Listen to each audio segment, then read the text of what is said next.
અને અટપટો એટલે કીધો કે જે દેખાય છે એનો બાદ કરવો છે, નથી દેખાતો એમ નક્કી કરવું છે. ભલે ભલે અટાણે જલાસોલા બધા કરે, લુવાણા દીકરા ન લાગીએ બધા લે. અરે હલા બનાવનાર પટેલના બાપા ભોજા બાપા ફતેપુર વાળા, અરે એને હલા બનાવી દીધા. બનાવ્યા જ શેનાથી? એ પેલી શિખામણ દીધી કે જલા આ નઈને દેખા તાકા વેનદ નહીં સકી, તને કોઈ તો કઈ સમજાવે, શિખરે ચડ્યા કરી કોઈ શાન બતાવે. એ જલા નિગમ છે નહીં નેતિ કરગાવે, જો આ સોહમ પછી તો સેજે સેજે પાવે. બચાવે હે જલા આવી કોઈ હરદામાં હોળી બચાવે. આંખે જો એનું વેન મૂકી, મતલબ આંખે દેખાય છે એનો બાદ કરતા શીખ. નથી દેખાતો એને ભક્તિ કરીને એટલે ભજન કરીને નક્કી કરવાનું શીખ. એક વાત તો માન્ય કરવી જોઈએ કે ભાઈ આત્મા છે પરમાત્મા છે. આત્મા તો ઘટમાં છે, તો ગોતવો તો ઘટમાં જ ગોતવો જોઈએ ને. કેમ ગોતવો એ થોડુંક આપણે સમજવાનું, એ આપણે થોડુંક સમજવાનું. એ સમજવા માટે ધીરાજીએ કીધું કે સોમ શબ્દે સુરતા સાંધો. પછી જાણી લ્યો એના જવાબમાં દાસ ધીરો કે તમને થાય તમારા દેહમાં દર્શન, મારા ગુરુના પ્રતિ.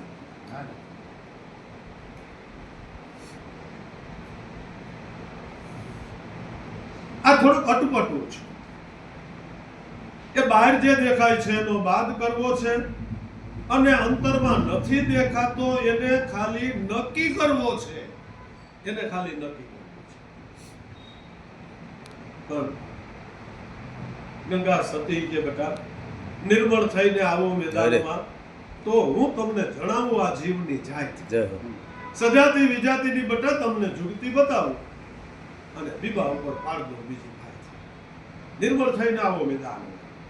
તમારે જો ઈશ્વર સ્વરૂપનો અનુભવ કરવો હોય, દર્શન કરવા હોય, તો તમારે નિર્મળ થવું. મળ રહિત પણ તમારે કરવું પડે.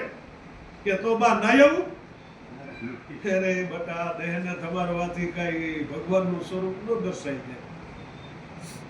અને એવું જો થતું હોય તો હા હેલું પાણી મત પીડા રહી કા ભાઈ, પાણી પીડા રહી બહુ વાંધો 2 કલાક નાવામાં એ બધું આવે અમુકો. પણ મનને નિર્મળ બનાવે. કારણ કે અનુભવ દેહને થનાર નથી, અનુભવ મનને થનાર છે. તો બાપા એ તો બરાબર તમારી વાત સમજાણી. પાનભાઈ ગંગા સતીને કે બા આ લુગડું ધોવું હોય તો ધોતા આવડે, દેહને ધમારતા આવડે એટલે નાતા આવડે. આનું શું કરવું? મન કોઈ નેપકિન છે લાવો ધોઈ દો. લુગડું છે, ઠામણું છે, આને કેમ ધોવું? કે પ્રથમ સંતો મહાપુરુષોનો સત્સંગ, જેને આપણે જ્ઞાન ગંગા કહીએ. જ્ઞાન ગંગામાં નાઈ લે પ્રાણી. તું એકવાર થઈને જાકમ જો, વિવેક રૂપી વારી લઈને નાઈ લે એકવાર માથા પર.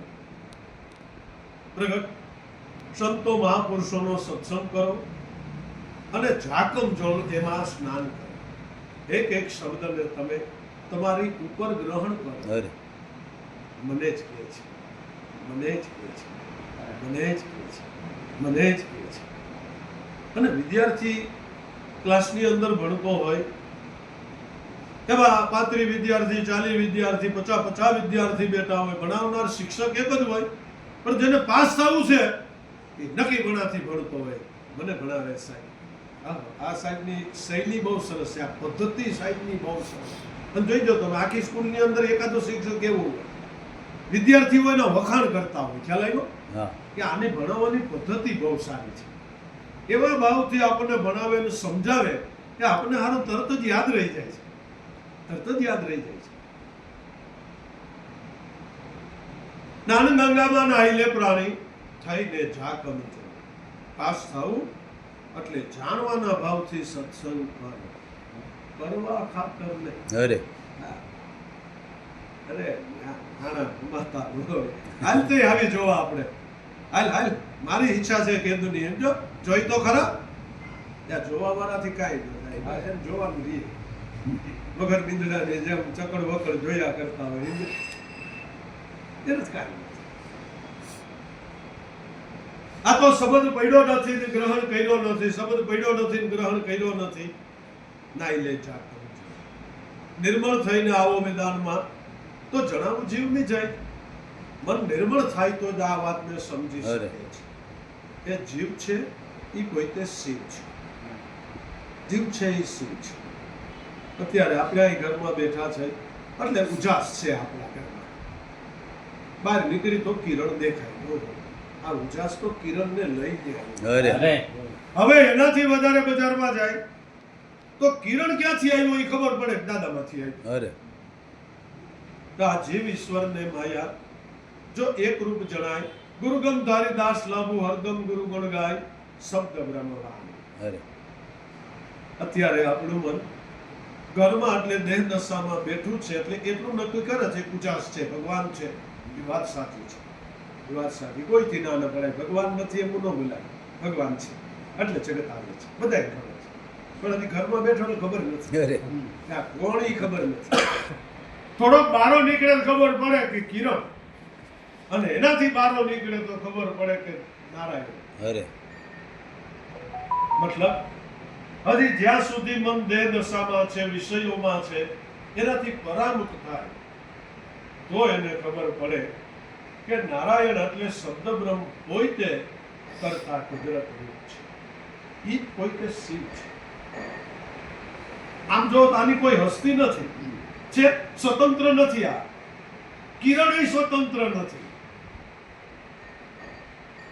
માયા નહીં, દેહ નહીં. જીવ ઈશ્વર ને માયા, જીવ ને માયા નહીં.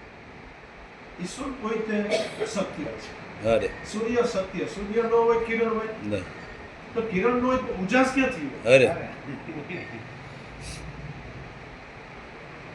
દેહ નથી તો દ્રષ્ટા તેનો.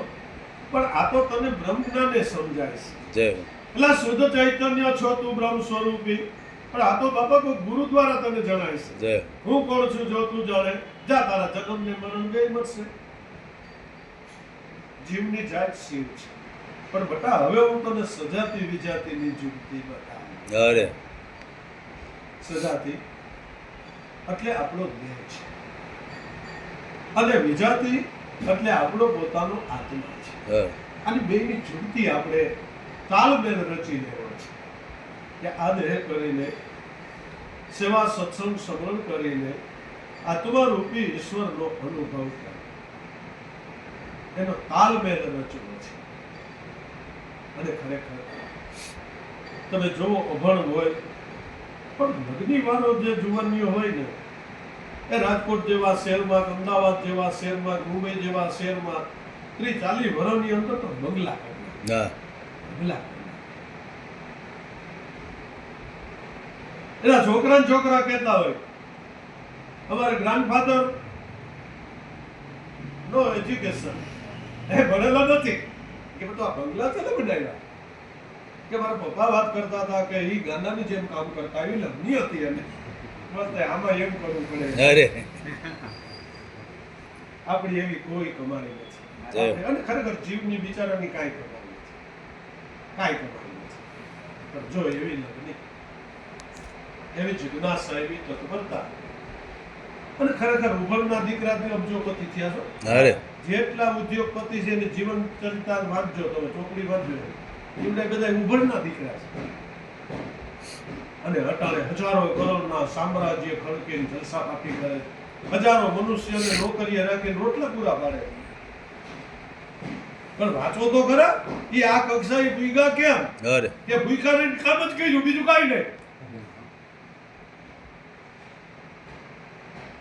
અને ખરેખર સંતો મહાપુરુષોના જીવન જો તેના જીવનમાં દુઃખનો કોઈ પણ ભજન એને વીકું નહીં. ભજન વીકું નહીં.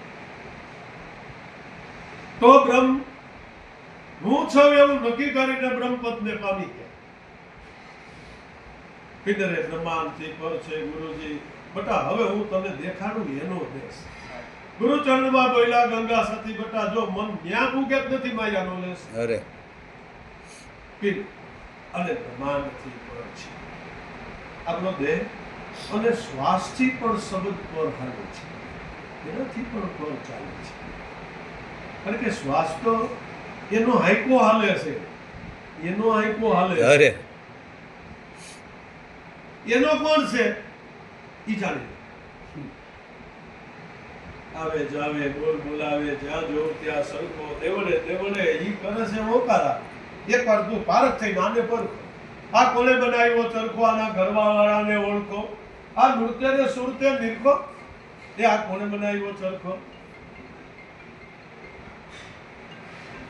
એનો તમને દેખાડું દેશ ગુરુચરણમાં બોલ્યા ગંગા સતી ન્યા ભૂગી જાય તો પછી નથી માયાનો લેશ અરે ગંગા સતી કહે છે બેટા જે તમને શ્વાસોચ્છ્વાસની સાધના બતાવી છે જે ભક્તિ પ્રાપ્ત કરાવી છે એ સ્મરણ કરતા કરતા તમે એ સ્વરૂપે એકવાર જઈને સ્થિત થઈ જાઓ તો બાપા જેનાથી મન અજાણ છે એટલે ભગવાનના સ્વરૂપથી મન અજાણ છે એને પામવા માટે એને જાણવા માટે સંત સમાગમ છે સંત સમાગમ કરવાનો હેતુ આ છે આ હેતુથી જો સત્સંગ ને સંત સમાગમ કરવામાં આવતો હોય તો લાભ છે સદગુરુદેવની જય.